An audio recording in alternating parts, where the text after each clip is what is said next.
Hi students, आज class 12 का chapter 3 current electricity का थर्ड क्लास में हम डिस्कशन करेंगे what is the difference between electromotive force and potential difference. Okay, और what is the difference between EMF and PD, electromotive force and potential difference.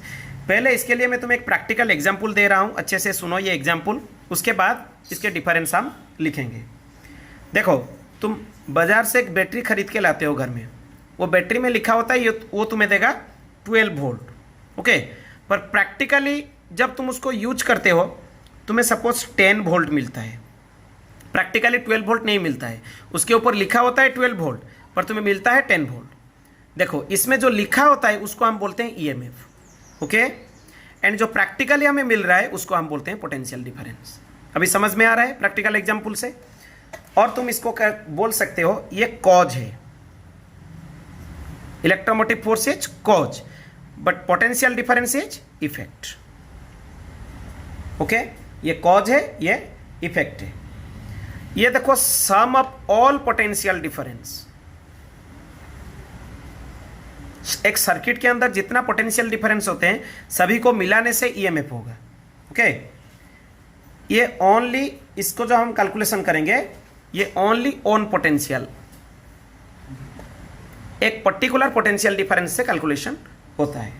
Okay, ये हर वक्त क्या होता है, लार्जर, ईएमएफ का वैल्यू सबसे ज्यादा होता है, पोटेंशियल डिफरेंस का वैल्यू क्या होता है, लेस और स्मॉलर। ओके, देखो, टोटल कंप्लीट सर्किट में जो वर्क डन होता है एक चार्ज को दूसरे पॉइंट को लेने के लिए वो होता है ईएमएफ, पर एक पर्टिकुलर सर्किट के अंदर एक पर्टिकुलर प्लेस से दूसरे प्लेस को लेने के लिए जितना वर्क डन होता है उसको हम बोलते हैं पोटेंशियल डिफरेंस। तो इसमें तुम लिख सकते हो, ईएमएफ में लिख लो, it is the work done by a source in taking a unit charge once around the complete circuit. And potential difference में लिख लो, it is the amount of work done in taking a unit charge from one point of the circuit to the another point. Okay, तो ये हो गया basic difference between electromotive force and potential difference. अभी हम पढ़ेंगे Ohm's law. Now we will start Ohm's law. So what is the statement of Ohm's law? First you should write down, at constant temperature और at constant physical condition, okay, और you can write the physical conditions remain unchanged, the potential difference across a conductor is directly proportional to the current flowing through it. Okay, that means potential difference is directly proportional to current. Proportional को equal करने के लिए हम क्या करते हैं, constant को multiply करते हैं। So V equal to RI, where R is the proportionality constant. This proportionality constant is known as resistance. Okay, this proportionality constant is known as resistance. Okay, now what is the formula of resistance? R equal to V by I.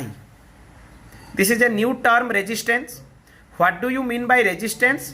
Resistance is the property which opposes the flow of current, opposes the flow of current. This is our resistance. Or you can say it is the ratio of potential difference to the current. Now what is the unit of resistance? So the unit of potential difference is volt and current is ampere. So we can say volt per ampere, or combiningly as per the name of the scientist it is known as ohm, and this is the symbol of ohm. Okay, so this is all about Ohm's law and resistance. Now we will discuss what do you mean by resistivity, depend on the properties of resistance. Now we will discuss about the factors affecting resistance. Suppose we have a conductor, this is the conductor, length of the conductor is L and area of the cross section of the conductor is A. This is the area of cross section and this is the length of the conductor. Now as per the rule our resistance is directly proportional to the length of the conductor. इसका मतलब होता है तुम्हारा जो तार तुम use कर रहे हो, जो वायर को तुम यूज कर रहे हो, वायर जितना लंबा होगा उसका रेजिस्टेंस वैल्यू भी उतना ही ज़्यादा होगा। But R is inversely proportional to the area of cross section. तार जितना मोटा होगा, सपोज ये देखो area of cross section, suppose ये तार है, ये उसका लेंथ है एल, ये जितना मोटा होगा एरिया ऑफ क्रॉस सेक्शन जितना ज़्यादा होगा उसमें क्या होगा, रेजिस्टेंस कम हो जाएगा। अब ये दोनों को मिलाने से क्या होगा, R is proportional to L by A. Now we have to multiply a proportionality constant, so r equal to rho l by a. This rho is known as the proportionality constant or resistivity. This is resistivity.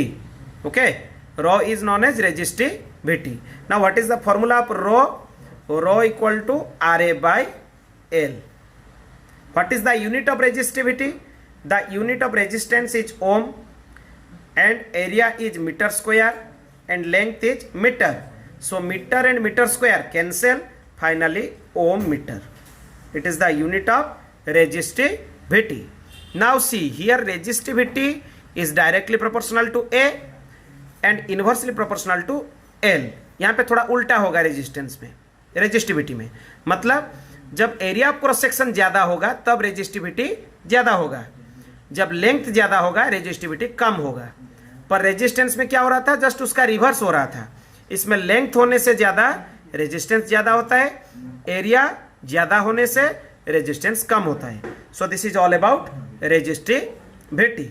Okay, in our next class we will discuss about current density and drift velocity.